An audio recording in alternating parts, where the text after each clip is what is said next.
why is the promo industry has such better sales orgs than the specific apparel decorator industry? Yeah, why are they not sales oriented compared to these promo product companies? Like, yeah, why do you think that is? I won't make a broad stroke for everyone. You should take stabs.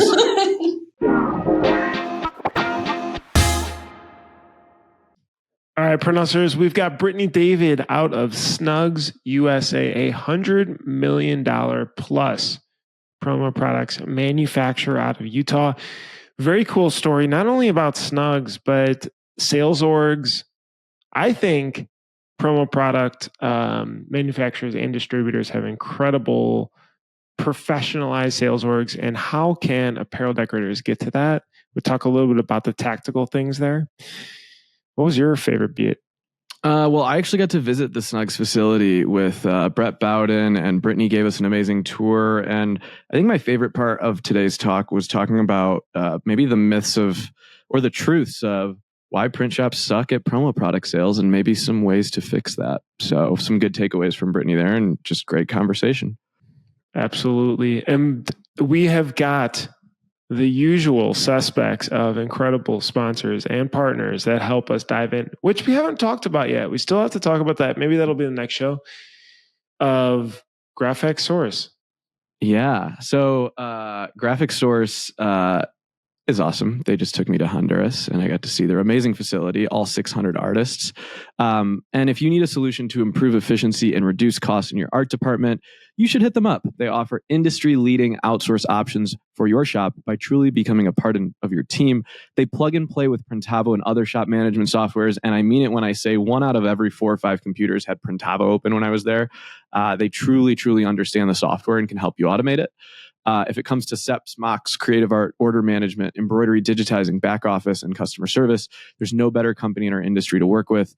You can hit them up at graphicsource.com for your art staffing needs. You can also use coupon code PrintavoPod24 to get 50% off your first vector, SEP, or embroidery order.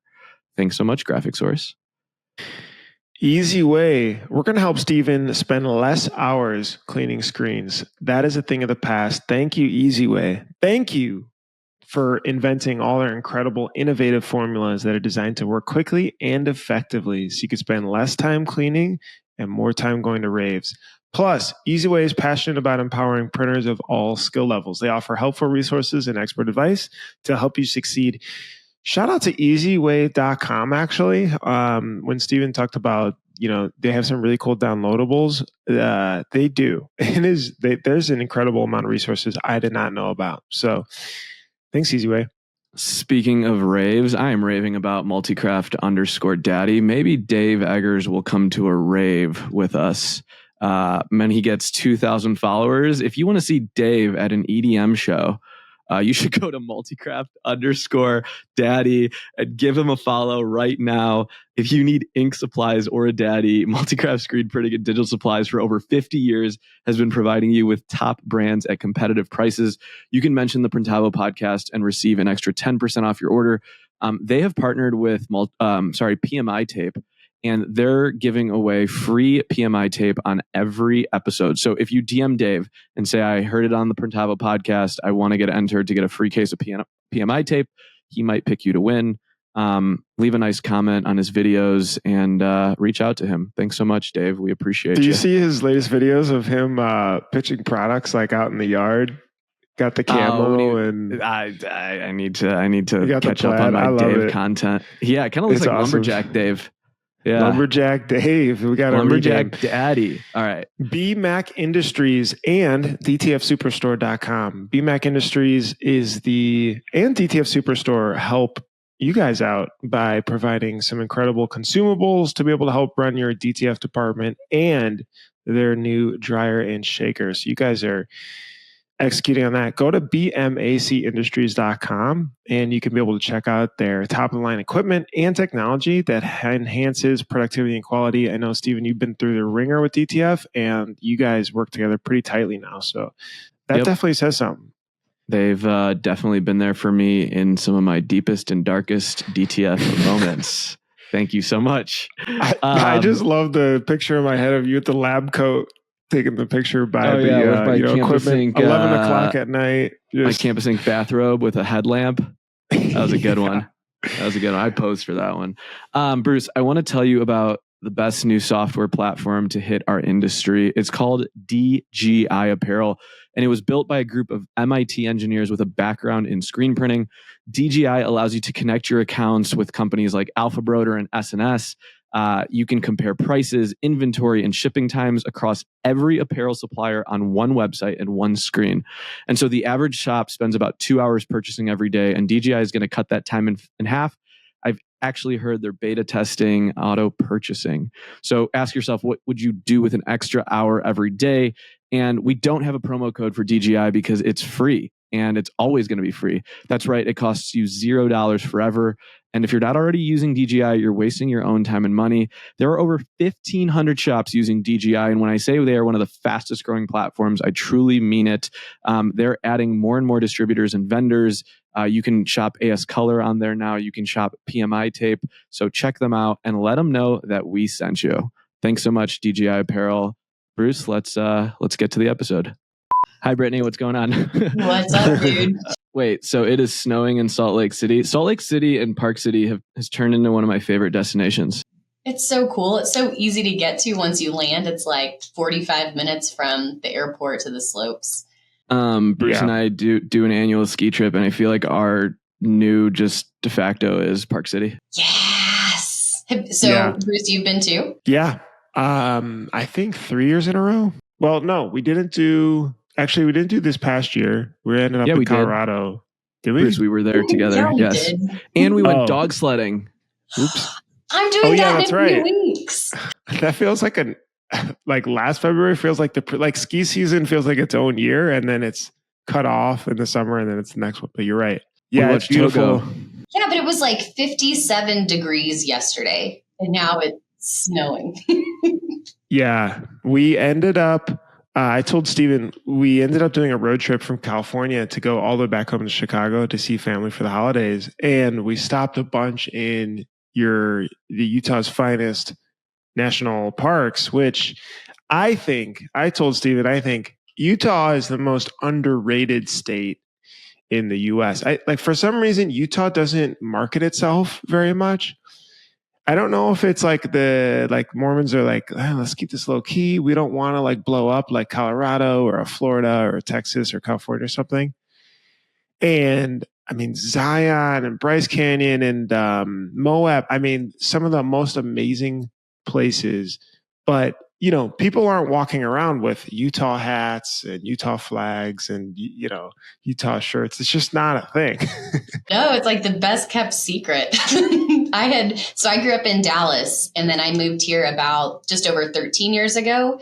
And before I moved, like a month before I moved, I had never even visited. And then came here, I was like, holy cow, it's really cool. You never hear anything about Utah. It's kind of like Wyoming and Montana and Idaho. I'd like put them all in the same bucket of kind of like boring states. And then they turn out to be really cool. Yeah, it is super cool. You've had the most. So we all met at Print Hustlers Conf, which you gave an incredible talk, and that's why we wanted to talk more about that, about the promo space and helping, more apparel decorators get into promo and how to do it. Though, just looking at your LinkedIn, though, you've had an incredible rise at your company Snugz USA. That's SNUGZ USA.com. From national account manager to chief revenue officer, which hats off. Tell us about that, because I'm sure you've seen the company started in late 80s or early 90s. So, I'm sure you've seen a lot of that growth growing with the company, but. Yeah, it started in 89. And when I came on almost 13, 14 years ago, we were about a $29 million company that did mostly lanyards. And that's how it started. So the company started doing eyewear retainers. So, Chums, Croakies, those little things you put back, like you think about your dad mowing in like the 90s or late 80s with all the neon colors. So they started off making cotton eyewear retainers in an attic and went to a trade show, had one of them around the neck, had a little safety pin with a badge put on it in a booth. And somebody came up and said, oh, so you guys make lanyards? they were smart enough to say, why, yes, we do. And so that kind of evolved into getting into the promo industry, doing printed lanyards, and then evolved into personal care, picked up some lines along the way. But yeah, so I've gotten to see a ton of change through the last about decade and a half. We're around 100, 112 million now, kind of depending on the year. So acquired a company 5 years ago. So lots of good stories there. Okay. We met. So I actually was out for the SNS show, and Brett and I were running errands the day before. And so Brett's like, do you want to come along and meet my friend Brittany? Because you guys went to high school together. We did. We grew up since like first grade together. Crazy. That's awesome. And so you gave us this like amazing tour. We were all wearing like scrubs and hats because like antibacterials, you guys make a bunch of stuff, which was just like mind blowing. But it was walking through one of the coolest facilities that I think I've ever been through. And I've always heard of Snugz. Like, we're members of Sage, we buy some stuff, but like didn't realize what you all did, where you came from, that it was a lot of it was made there. And it kind of opened my eyes quite a bit to a lot of like, I was like, shit, like the printing industry needs to know about this more. So I think that was telling of it. Can you talk a little bit about what Snugz specializes in now? Maybe a little bit of the stuff that you gave us on that tour? Yeah, you bet. So we do a lot of decorating, like lanyards and stuff. But what you saw in part was our lab. So we actually do compounding, mixing, filling, labeling, like soup to nuts, the entire piece of product or personal care. So that was a fun fireside chat about Utah? COVID. In Utah, so in the facility right underneath me. So we have our own lab. So not just putting labels on lip balm and sanitizer, but truly manufacturing it downstairs. So it's very much Willy Wonka. Like Steven said, you go in, you have to put in a lab coat, you got to put a beard net on, hair net, etc. We get visited by the lovely FDA several times in the last few years to make sure that we are good to go there. But yeah, so everything from that to pens and drinkware. We have retail brands like Thermos, Empowered, which does solar panel lights, almost everything besides soft goods. I would say on the promo side of decorating tech, we span most of the categories aside from the lovely screen printer world of apparel. And we do some of that too. Why never? Screen printing. Holy cow. Well, you talk about inventory, right? And why people who are screen printers would want to try to decorate hard goods or soft goods. And part of it is inventory. I mean, some suppliers have done it really well, but very few can have the inventories of all of the styles, all of the sizing, the space for it. And I think you want to be good at what you do. And we're really good at screen printing hard goods. We're really good at dye sublimation. We're really good at lasering, but thinking about the risk. Not saying it's not out there somewhere, but trying to get into it when so many other people already do it well is just not where we play currently. So you're saying it's a lot easier to sell one size fits all products with 1 and 2 color designs than trying to customize 50,000 SKUs on SNS and print 100 different colors? You know, SNS has done a freaking insane job over the last, 5-6 years of going from like zero to multi-million, having a fun acquisition in there. But yeah, I think that, you know, we're really good at different print methods. And so it's like, throw whatever you want. Could we screen print a shirt all day long? Do we want to get into all of the different nuances like certain printers do to make it exceptional and try to carry all the SKU sizes? Not currently. I'm with you. It felt like we were Bruce. Either, right? It felt like we were in it was like Breaking Bad in there. Like I was like hand sanitizer, like, and I was like, whoa, this is all made here. I thought it all just got shipped in from China and then like y'all just finished it and sent it out. And so I was just mind blown that you guys actually manufacture, produce it. You have like an R&D lab. Like I was like, oh, this is where the secret sauce is made. So it was very, very interesting. Lots of fun stuff to learn on the compliance side too.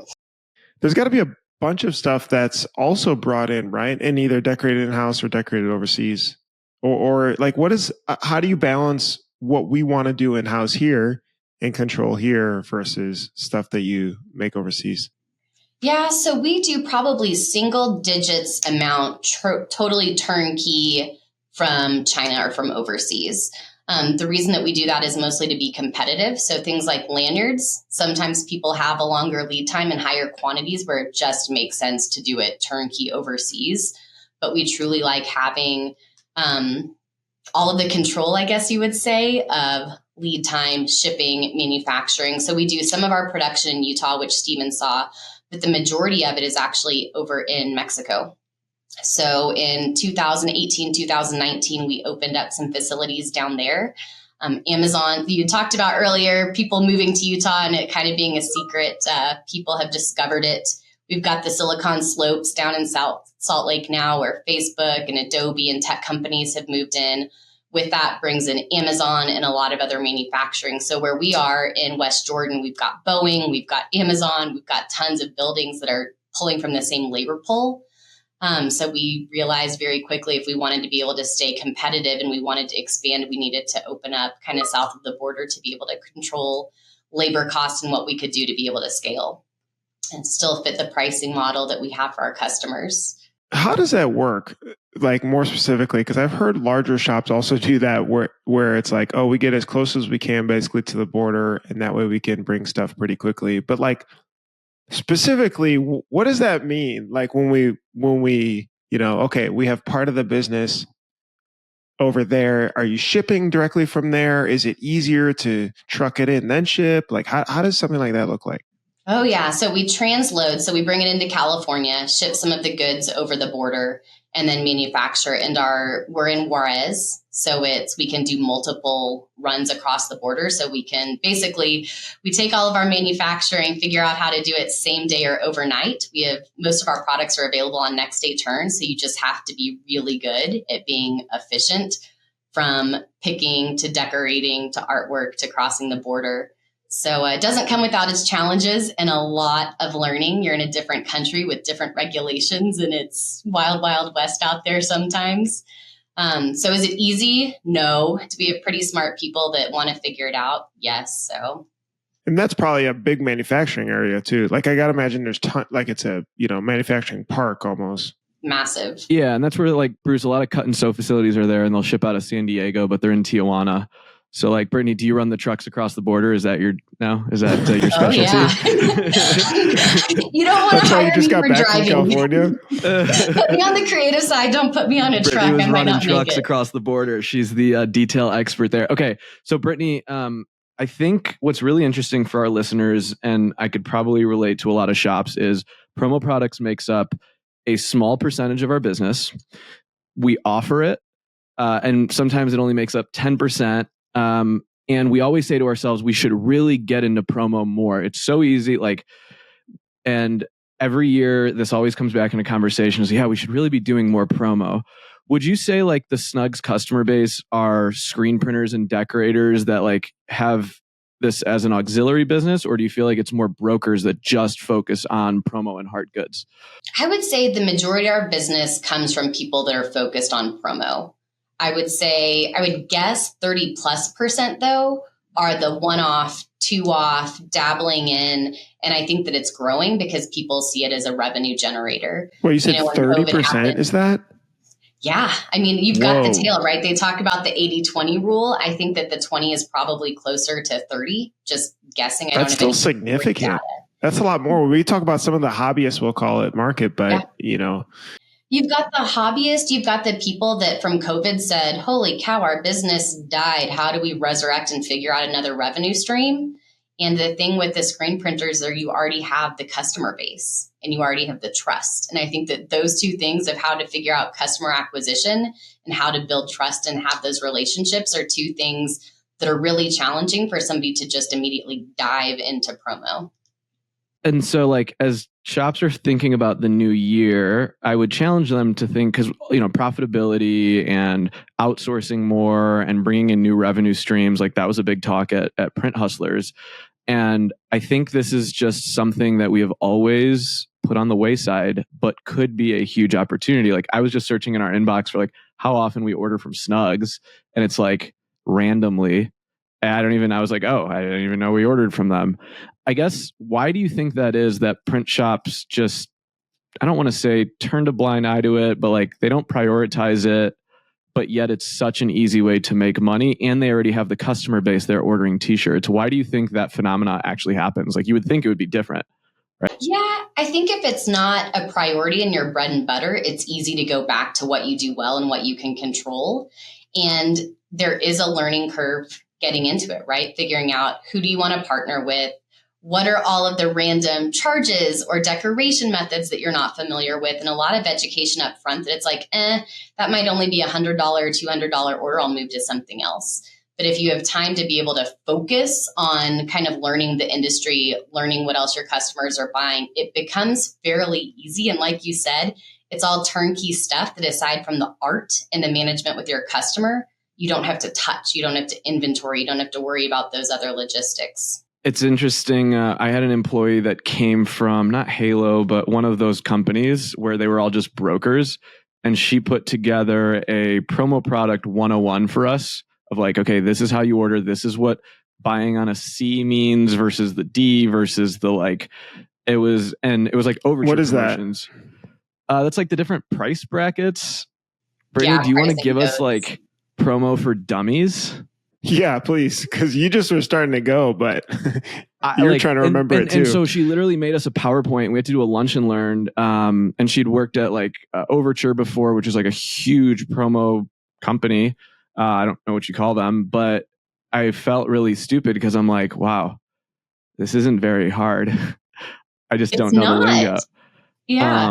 Could you give us like dummy 101 on it in like 2 minutes of what shops need to know getting into it? Yeah, you had mentioned that you do business with Sage. So first of all, you probably need a search engine because ChatGPT and Google are not going to get you the manufacturers and suppliers like us that you need to be able to partner with. You need to understand what the pricing codes are. Like you said, there's a C and an R and a V. You would need to understand what your margin is and what you need to sell to be able to not only quote your customer, but figure out how you make money in it. What should the margin be? You should have ideally 40% margin. Gross profit? Yep. Or at least that's what you're working with, not including your time and different things, but on a turnkey product, 30 to 40%. Most will sell with 40% margin. And then you can upcharge if you do fulfillment or other things to add to it. But that should pretty much be your baseline and what people are working with. Should 40% also include shipping and setup? No. If you're doing shipping for free, I think you're crazy. Because shipping like 1,000 water bottles is really costly. 1,000 water bottles is way different than 1,000 pens or 1,000 lanyards. So to try to make a one size fits all for things like that, and it could be a competitive advantage depending on what your shipping rates are, and on smaller orders that take up less space or larger, it could be a competitive advantage if you figure it out. But going out of the gate in promo, trying to give everything away for free to gain business is risky. It could work out, or you could do a lot of work up front without a lot of return on it for the effort.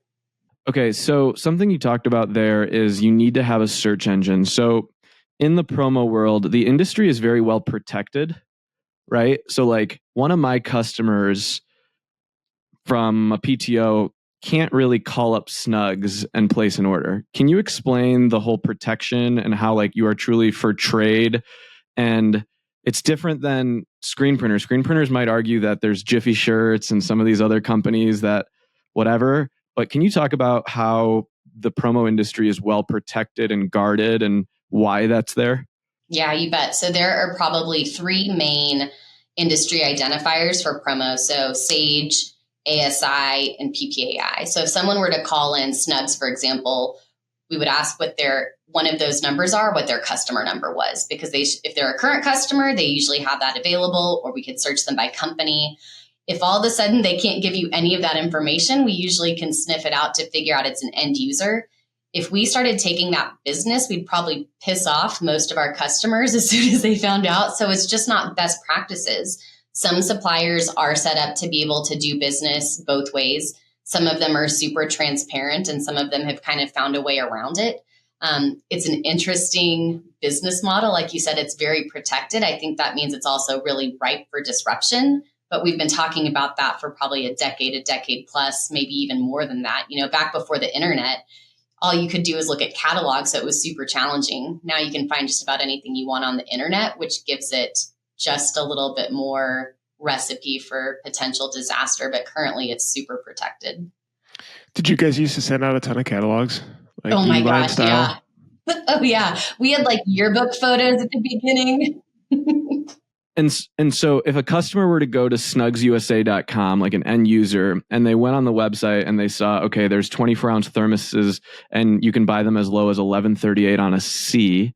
What that actually means is if you were to, it's like 60% of that number or something, like there's like a chart, right?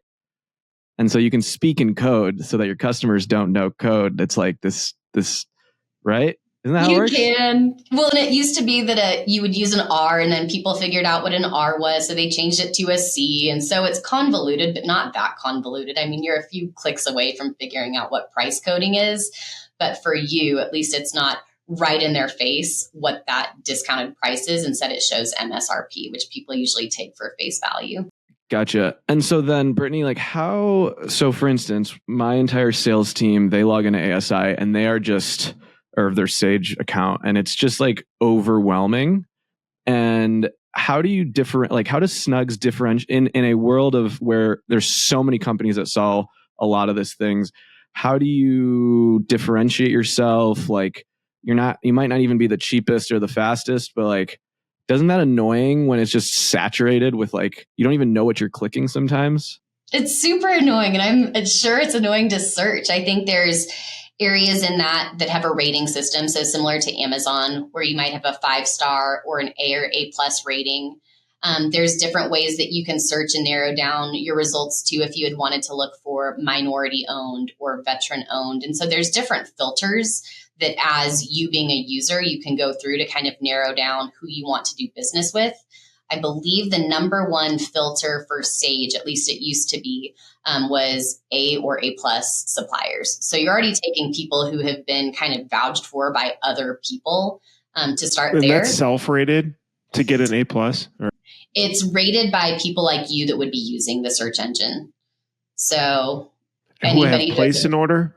Yeah. So the customer base is really voting for who they think is superior. Which I'm sure gets gamed just like Amazon or maybe Yelp at some point. But they try to keep it as honest as they can. But of course, people could ask for ratings or try to reward, no doubt. Stephen, do you guys keep a direct, because that was a great question. Someone asked, I remember at the end of your talk, we want to get more into it, but like that, you search Waterbot on ASI and it's, yeah, mentally can be a bit overwhelming.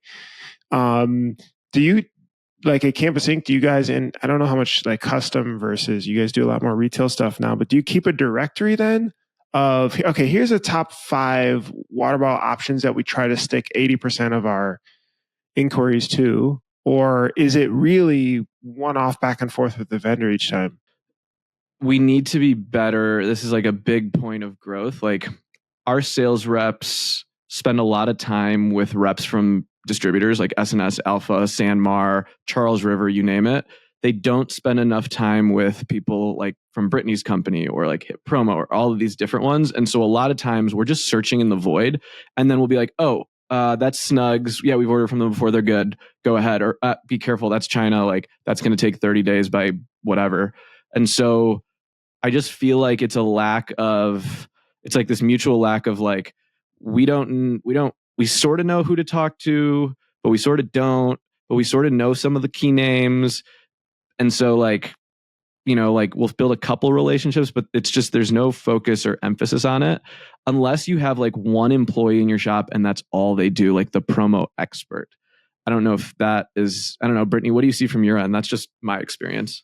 Yeah, I agree. I think that if people are trying to look for who they should, you guys go to the PPAI Expo and it's still a massive show. But part of it's based on relationships. So whether you're smaller or larger, it's who you connect with, what you see in the booth, how you know how to call someone and don't become just a number.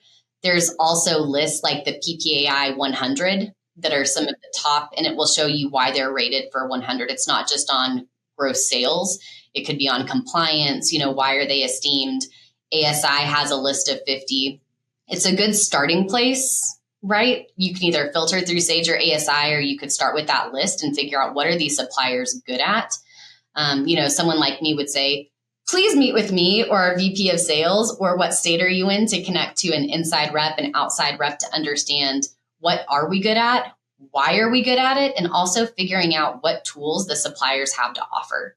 So I think we had talked about this a few months ago, but you can sit here and try to do all of the design and the artwork and figure it out. Or you could say, hey, I need something that's under $5. Hey, show me all of the options that you have that are pens that fit within this budget. Hey, here's the color that I'm looking for. I have a full color logo, and utilize the suppliers that you can narrow down to figure out what tools they offer so you don't take it all on yourself, because some of it is product related, right? Who is my pen person? Who is my drinkware person? Who is my lip balm person? Who is my lanyard person? But also who do I go to for under $1? Who do I go to when I need something for under a week? And I think if you can start refining what that is and have a personal contact there, it's a lot easier to say, this is the human that I have to go to at that company. And then they get to know you better, and then they can reach out proactively too, because they understand your customer base. It's almost like you have to turn into the expert for your customer, because like you're competing against, and here's what happens to us is a lot of times people will send us stuff from 4imprint, and I'll just be like, we can't beat that. Sorry. Like, just go to 4imprint. How do you deal with, like, now that the industry is moving to more, self-help, and they can just go order online. Like, you can order promo products, you can order printed golf tees on Amazon, right? And so, like, how do you differentiate yourself as a print shop in a commoditized space that's becoming easier to go to the end user? Like, we are essentially getting cut out over time. Yeah, I agree. I'm on your same thought process. If somebody truly knows what they want, let them go that route. Trying to convince somebody else or upsell them or something just seems a little bit used car salesman-y to me, of like, hey, if that works for you and you got what you wanted, continue to go that route. But what sets you apart? So if you, for example, are decorating shirts for an event, just asking the simple questions of like, what's this for? Are you buying anything else with the logo on it? Do you have a budget for marketing? It's really becoming inquisitive with your customers to figure out how you can be an advocate and help them on the creative side instead of just transactional. Because yes, you can buy pens and water bottles all day long, and people can go search online all day long and get that without your assistance. So where is your value add to do business with them?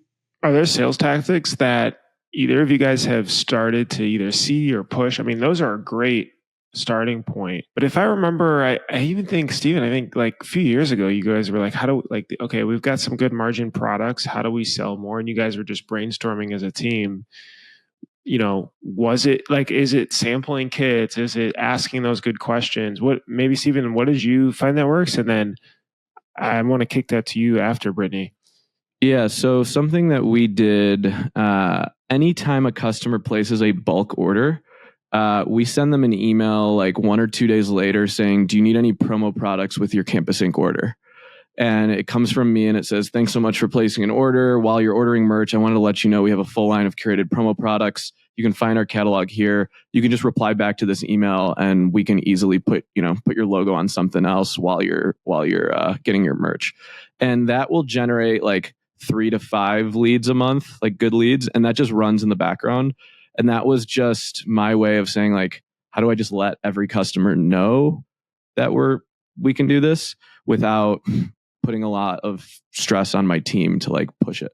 So that was just like one thing that we've done is promo, I feel like sells through a lot of email marketing. And so we've just been kind of amping up the email marketing side of things. Brittany, what about yourself? Yeah, very similar. A lot of it is still transactional through email. And we're one step removed because we're not selling directly to your customer.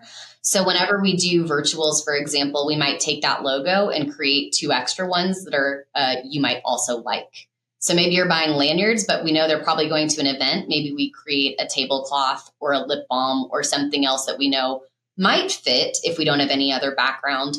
We might create different storyboards. So if a customer calls in and says, hey, this is the event, here's what we're doing, just get super creative. We might say, hey, here's your under $1 items. Here are the more premium items. Have you looked at if they're going to a trade show? Do they need a pen and a bag and a giveaway? Like, what are those types of things that we can be an asset to just throw it out there to be able to be pushed without any other effort from the distributor that can make them look like a hero? And showcasing new product, right? Like, people know to order pens or they know to order shirts, but do you know to order a solar light, fun, empowered thing that you see on Instagram and RVs and stuff. Oh no, I didn't realize I could get that logo. Well, you can, but people aren't necessarily asking for those things. So Brittany, you'll literally make the mock-ups for them without asking. When I was in Honduras with Graphic Source, I didn't realize how much of Graphic Source works in the promo world of just mock-up generation. And so for shops that use Graphic Source, when an order goes through, you could have them mock it up on 4 or 5 promo products and just put a flyer in the bottom of every Printavo order. That would be such an easy way to do that. But you kind of have to automate it, right? It has to be once an order gets placed, drop the logo in, send them 3 new products, and it just runs in the background. Do you feel like that has been one of the ways you've like grown top line? Like you've obviously helped grow the company almost 3-fold since you joined it. What are some other things that you think that have attributed to the growth at Snugz? Yeah, I know it sounds cheesy, but it's so true. Is we have some freaking good people all across the company. So the trust in the sales piece of it and the relationships through production and getting people who really care to produce quality products. Like sales can sell all day long, but if you produce a bunch of crap, like you're kind of hosed right after that initial order. We've got a great PD team, but also we're really investing in tech. And I wouldn't say that we're at the forefront of it. There are people that are definitely ahead of us, but we can create tools and do virtuals and stuff. But we're also working on self-serve tools. So if you just wanted to go to our website and download what are your top 10 items that we should be selling and print your logo yourself, because you don't want to send an email or make a call. And so we're really kind of trying to hit both ends of, if you want to serve yourself, how can we give you tools to do that and do it easily? And same thing with us. If you just want to send stuff over to us, how do we make you look like a hero without having to do anything besides send a logo and maybe some specs if you have it? We're looking at a lot of automation. So not just on the shop floor for efficiency, but if you email us, you probably don't want 7 or 12 emails. You probably would like it to be streamlined a little bit. And I think that's an area of our industry that's still kind of antiquated, is that shopping cart Amazon feeling. And so we've been putting a lot of effort into that just from efficiency, because everybody can move on to their next task a lot faster, whether it's getting home and enjoying dinner with your family when things are more streamlined and you have less kind of back and forth on different things. Like Bruce, have you ever put together a PO for promo products? Do you know how to place a purchase order? Through your login, yeah, I have. Do you know where to start? I mean, I love the good old credit card authorization PDF. So I'm like, okay, well, let me use my credit card that I could throw away the number. So that one's good to go. Yeah, it was just so manual. The back and forth was a lot, but I figured that it is what it was. You said our PD team was very helpful. What's that? Product development. So aside from just offering commodity stuff, which we do because people buy a lot of commodity stuff, it's, who can we partner with in retail, or what kind of new products are cutting edge that we should be bringing to show people we can do cooler stuff than just the norm that's been going on for the last 10, 20, 30 years. You mentioned you have a really good sales team, good relationships. Is that where, are you doing, in our space, most of the sales, if not all, are very inbound and are referral driven, repeat customers. I'm sure, you see 80-20 with repeat customers once you get them in the door, but wanting to grow, especially hitting the growth that you guys have hit, is that through, there's the basics of trade shows, I'm sure some SEO here and there, being in ASI and being a top rated, vendor there, and PPI and so on. Is there more also manual outbound efforts, things like that you see that have added value to your bottom line? Yeah, it's both. It's a lot of selling more to who you have the relationships with, kind of on this flip side of, if you're screen printing shirts and apparel, selling more to them. And then there's approach. I mean, we focused heavily this year on new customers. Where were they coming from? How do we do more business with them intentionally? A lot of it's data driven. So getting an IT team that can help you really understand that, aside from the knowledge that you have. But I mean, kind of like Steven said, Brett was like, hey, you want to come see Snugz? He's like, yeah, sure. Do we even do business with them? It's a lot of these decorators and people. How do you figure out who they are and who really wants to do promo, and how do you help them and become an advocate? And I think that that's kind of, where do we want to show up next year? What shows do we want to do for new customer acquisition, where it was a lot easier when you had a set of customers that you could just sell more to. When budgets seem drier, you kind of look to see, who else. What about on that data? Like you said, you go deeper into there to figure out, like, what does that mean? Is that, this category is growing, we need to spend marketing dollars on it? Or what exactly do you look at? Man, it's really dumb, simple stuff that we just didn't previously have transparency to the data. So we can run data sets on who bought lanyards from us last year but didn't buy drinkware. Who bought drinkware from us 6 months ago that hasn't done an order with us at all in the last 6 months, to really identify who's potentially churning. Before that, it was just so much inbound stuff to keep up with that it was a lot easier to just do what was coming to you aside from your outbound efforts. Now we're a lot more intentional with who's buying what haven't they bought, et cetera, to really mine our own database of customers. That's like the ChatGPT bot. Stephen and I were messing around with data. You had that same question. Yeah, like Kevin Baumgart teaches a lot of our sales team, and one of the things like he'll say is like, it's easier to get a customer to buy twice than a customer to buy for the first time, right? And so, like looking at repeat sales and finding people that are already in your ecosystem and just doubling down on them takes way less effort than educating someone on the company, getting them to place the first order, making sure that order goes well. Like, I feel like as screen printers, like in our industry, we don't maybe focus on repeat business as much as we should have, and just doubling down on whoever buys from us. So it's interesting, like, even if you don't have the data points, just thinking about your current customer base, I think is just one way to level it up. Bruce, you were going to say something? And if anybody wants to try this out, shoot me an email, bruce@printavo.com. But we built a test like ChatGPT bot that you upload order data to you can upload your Printavo CSV order. I'm sure you could train it to use others too.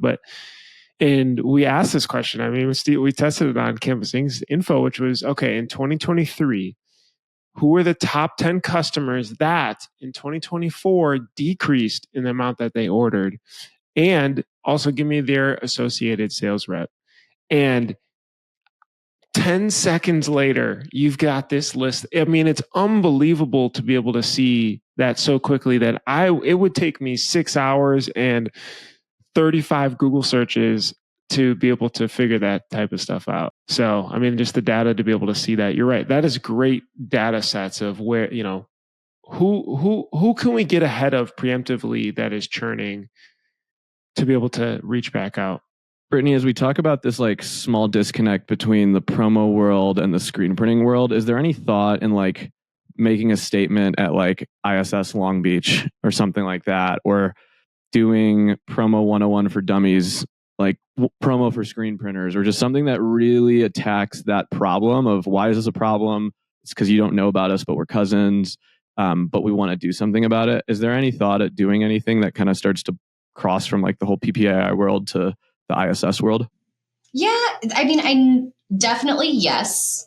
I would be happy to do that. I know that PPAI and some others have done it in the past. And I think part of it is it has to be welcomed because it's really easy to get busy in your current business. And as soon as you get busy in your current business, don't want to focus on that, because it does require focus intentionally to want to expand. And for someone to commit to those things. But it's easy to ask just a series of questions too. Like we talked about this, but like, do you buy pens? Like almost everybody buys pens. Like what is a segment that people are buying in promo that opens up that conversation besides just the soft goods and t-shirts, to be able to figure out how can you possibly get into it and figure out who's your favorite pen vendor and why, and what's your $1 pen and your 50-cent pen and your 30-cent pen. You can get really laser focused on one product or one category and start that way. Or you can start with a customer and say, what are all of the products that you bought last year that had your logo on it? Like if you have the trust, right? You're not just cold calling on people, but you have people that want to do business with you. It's easy to ask them basic questions that don't take a lot of effort on their part to start to open that door and figure out where you have success and lean into it. Because I don't think it's a one size fits all, but like you had said, you've got to figure out who are the suppliers? How do you sign up to search for product? What are pricing codes? What are decoration methods you should be aware of if you don't do them in-house? there's definitely some 101 to get you off the ground. That I think a lot of education is there, but it has to be people who want to do it, and it's not ancillary, because once you get it churning, it's repeat orders. I would say our orders over 30%, I think it's between 30 and 40% are repeat orders. People order them, it goes into a program, they order it again. So as soon as you get that business established, it is easy residual revenue coming in, but it takes some effort up front to figure out how to kind of dial it in to make it work. Why is the promo industry has such better sales orgs than the specific apparel decorator industry? That's a good question. I feel like there's these companies, I mean, the ones you mentioned, Steven, Halo, Overture, you guys, I mean, these companies are big, and I feel like it's a next level. Okay. I want to hear Brittany first. Oh, you guys, Steven, what's your theory? Brittany, why do screen printers why are they not sales oriented compared to these promo product companies? Why do you think that is? I won't make a broad stroke for everyone. You should take stabs. And I won't say lazy, because I don't think it's being lazy, but especially if you're a screen printer that starts off and it's 1 to 5 people, and you have maybe an accountant, maybe some manufacturing, and maybe a salesperson. It's hard to get people in on a commission only structure to want to just sell something that they're not good at. So it takes somebody either innovative. Steven, like you said, you brought someone in who was already doing it. You have to know to look for someone who's already been doing it to bring it in. But it takes effort and time and money. And it's always expensive to get into something else if you aren't the expert. I think that it's easy to do. I have all the control. I know how to make this. I know how to manufacture. I know how to move things around. I know how to schedule. But promo is a ton of different products and a ton of different knowledge to be an expert in. And it seems hard, which is why promotional distributors love it. It's hard. It's not easy. There's a barrier to entry. Do you think it's the commission structure and the knowledge needed to just sell apparel gets very complicated to pitch, Farag? I think it's because screen printers spend too much time printing t-shirts, physically. When you get into the screen printing industry, you are usually behind a screen printing press, and you are pulling ink, and you are shipping shirts out. And in your spare time, you are answering emails and trying to sell. If you are a promo product broker and you're a single operator, like Bruce's promo product broker, he starts his own company. The only thing he can do is sell, because someone else is producing it. So what is he going to do with his time? He is going to educate himself, talk to people like Snugz, and go and sell. I think it's just a completely different mental shift that screen printers are too busy being screen printers and will never get out and sell because they're stuck in the ink. That was my meaner way of saying it. Sorry. Yeah, it's what makes them money, every time right? I see it, I'm just like, damn, the promo's it's the level up. It's where we got to move into. It's the professionalized orgs. It's the bigger companies. These companies have been around for a long time. Appears to be pretty profitable. Bruce, if you had 50 grand, if we gave a shop 50 grand, most shops would go buy a piece of equipment. A promo shop would go hire a sales rep. What would you do with 50? Okay, back when let's say going back 15 years, I don't know. You talked about the companies a lot smaller than 50 grand. What is the best spend at Snugz at that time? And maybe it's hard to say. Maybe it's a $5 million company. If you can picture yourself at that point, 50 grand, here's a check. Brittany, what's the first thing you would say? We need to take this money and spend it on? IT. Figuring out how to make processes simpler. I think that everybody, I won't say everybody with an asterisk, 99+% of suppliers and distributors are inefficient and would do better at investing in their IT. Some people have done it really well, and they're the ones who you watch are continuing to grow exponentially and higher than the curve because of the investments they put in IT to simplify the process. They know they're good at pulling a screen. They know they're good at compliance. They know they have great salespeople or great marketing, but it's that underlying piece that you didn't see. Marketing too, right? It's who do you want to market to? You talked about ChatGPT and OpenAI, and everything just blows my mind. but the power of the IT and the data to tell you where to point instead of just marketing everywhere or trying to overcome everything and reach out to everybody. When you have a better focus, but you have data to give you what that is instead of just your intuition, it really makes you a more powerful engine on where to focus your time. Bruce, what about you? 50 grand. 50 grand back in the day, it would 100% been an auto. I mean, when I was thinking way back, Bitcoin. But that was a thought process, right? Oh, I can get more orders out in the day. That makes sense. I spend 50 at some point, pay that off and keep moving forward. But if you could blow 50 grand on a year for a year on a base salary of an entry level account executive, and they could bring in $500,000 of revenue, right? Like, who cares how manual the process is? If you have to print it manually or outsource it, or if you have to process the POs, you'll figure out those bottlenecks. But the one thing you can't get back are that those lost sales, right? And so I think now print shops are investing more in sales and marketing. I think for a long time it was always internal, and you can't grow by doing the same thing over and over again. So it's super eye-opening. I think about this a lot. Yeah, I think aside from IT, if I were investing it in sales, it would be a new person who is highly educated to understand the business and mine churning customers, figure out new customers, put together a marketing strategy to figure out new leads and make it valuable to reach out. Because if that's all they have to do day in and day out, they don't have any bad behavior of what they got into the weeds previously to just go through and add value. I think that that's just all found money. You said that one mistake was you felt putting a commission, like 100% commission plan sales rep was not like one of the things holding people back. Is that because it should be more base plus commission, like a mix 50-50 or like, what do you mean? Yeah, I can't think of anybody. We're all ish the same age, right? And I can't think of like my friends' kids that are maybe in high school or college right now, kind of getting older. But anybody's like, yeah, you know what I want to go do? Start with $0 and work for somebody else to hope that I get an upside and that there's not a bait and switch there, right? So unless you've met someone who started at $0 and you have trust in a plan and you have the resources to get to it, people still have to pay rent. They have certain things that they have to cover. So going into something that's just commission only is like, how the heck am I going to pay my bills?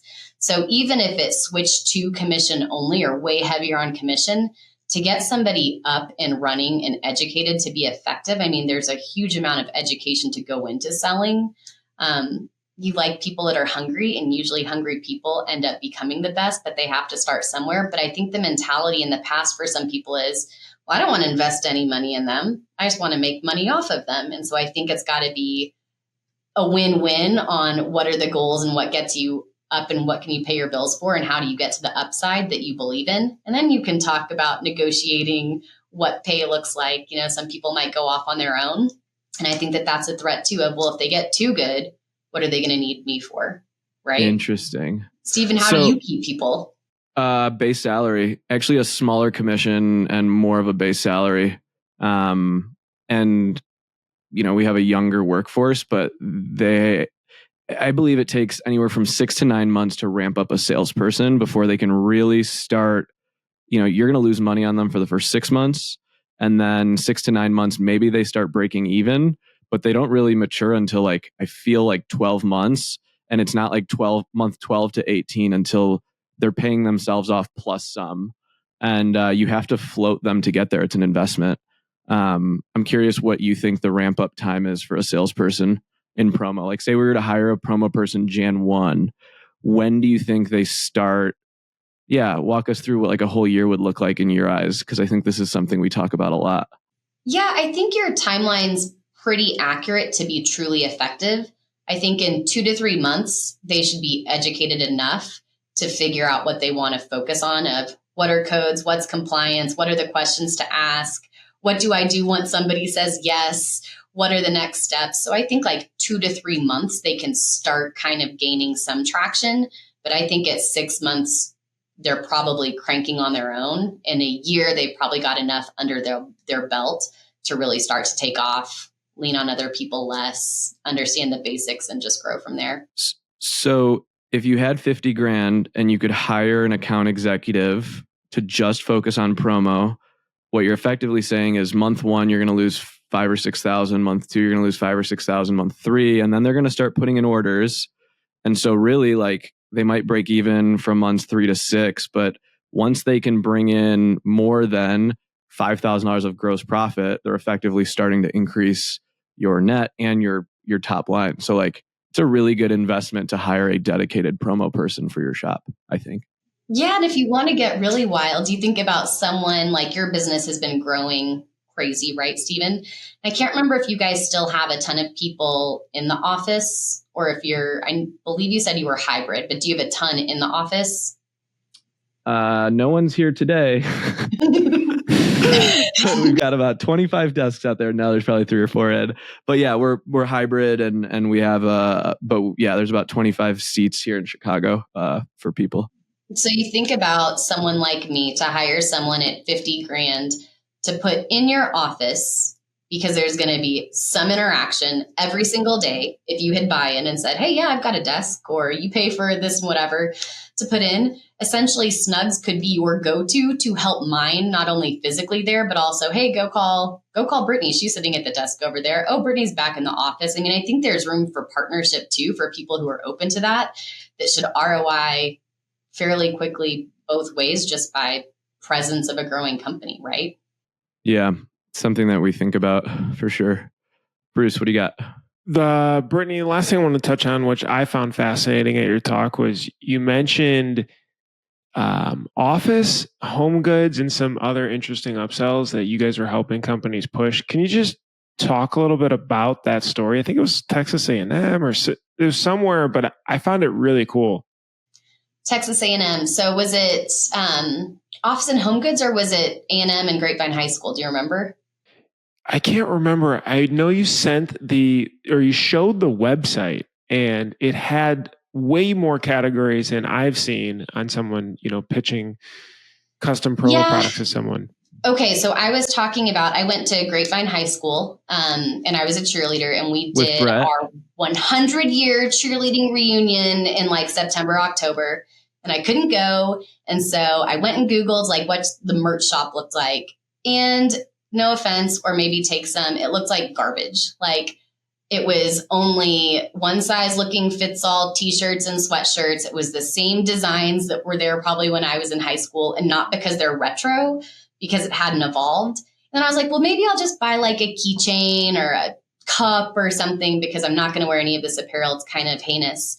And there was no promo on there. And I'm like, what the crap? So I did go to Texas A&M. And so I was kind of doing a comparison where I could Google A&M merch or A&M swag or anything like that. And you can go to probably 5-10 different websites that show really cool stuff with the A&M logo, which I have bought stuff all year long and the year before with A&M, because I love the logo. I love the brand. And so I buy all sorts of swag. I'm in the swag business and I still go do that. And so it's interesting when you do a comparative to drop downs, kind of segueing into, it's not just t-shirts. You could go through and say, what do I want for home goods? And there might be a cool pint glass or wine glasses that are etched, or a corkscrew or a cutting board. I could go through and say, I want something in my office. Well, where am I going to put my business cards? Well, I can put them in something with A&M on it, because I would like to have one of these anyway. But it's interesting, aside from just the apparel side, which I keep buying apparel because apparel keeps changing and they have cool stuff and cool designs or cool sayings or whatever it is. But they really penetrated all of the other different places, like your home, like your office, like pets. I had a friend buy me a pet bandana with A&M on it this year. It's just, if a person loves a brand, there's so much more than just apparel, and so much more that you can showcase on a website for people to go in and want to spend their money on. Do you all want to see the coolest promo product that I got as a gift? It's a flask as a Pantone color. That's cool. You should make Pantone these. Orange. Yeah, and I was like, wait, that's sick. It's a Pantone color. It's a flask. And I was like, every artist and creative, you should make this at Snugz. Love that. You should Did you try to match it? No, I didn't try to see if it was a color match. But to your point, like I was just looking around my desk. I'm like, there's a candle, there's a reed diffuser, like there's so much, and there's nice stuff too. It's not just like junk. Okay, Brittany, if people want to get in touch with you or shops want to learn more, what's the best way? what's the best way to learn more about Snugz? Yeah, you can reach out to me directly at Brittany, it's Brittany at Snugz, SNUGZ, USA.com. You can find me on LinkedIn. But yeah, I would love to chat promo gospel to anybody who wants to make time. I'm happy to dedicate my time to help educate you, not just on Snugz, but on the industry. I feel like so many people have given back to me on my journey that I'm happy to help wherever I can. So definitely reach out to me if you're interested. Okay, last question. What was Brett Bowden like in high school? Oh my gosh, I love Brett. Brett and I were such nerds, right? My friend Michelle Bell, she calls him Promo Jesus because he's got his long red hair. But Brett was always just, I say nerdy, but nerdy cool, and that he always did his own thing. He was always on the upsets of like cool new bands and was always just a super nice and smart guy. We connected randomly at an ASI show. So I was sitting there at Snugz, probably year 1 or year 2, working a booth. And I could feel this guy staring at me from like 20 feet away, which was super awkward. The hair slowly blowing the Brett back. Bowden stare. Mm-hmm. Yeah. And then all of a sudden I looked and made eye contact. I'm like, holy cow, it's Brett. So we reconnected. He's a super cool dude. Cool family. That's amazing. Yeah. Brittany, thanks so much for being able to share all of this. We'll drop your info down in the description below. Print Hustlers, we appreciate you guys joining us on another weekly episode. It's been such an amazing journey. This is our last one that we're actually recording in 2024. So we're thanking you 52 episodes later. We appreciate you guys. We'll see you next year. Thanks so much for listening. Hopefully that was informative. Don't forget to subscribe. Don't forget to like. Don't forget to hit the bell for notifications if you enjoyed this video. If you enjoy all the stuff we're putting out, it's really helpful. We love to just be able to see it. That means that we're doing a good job. To subscribe, hit the bell for notifications, and hit the like button. And I'll see you in the next episode. Bye.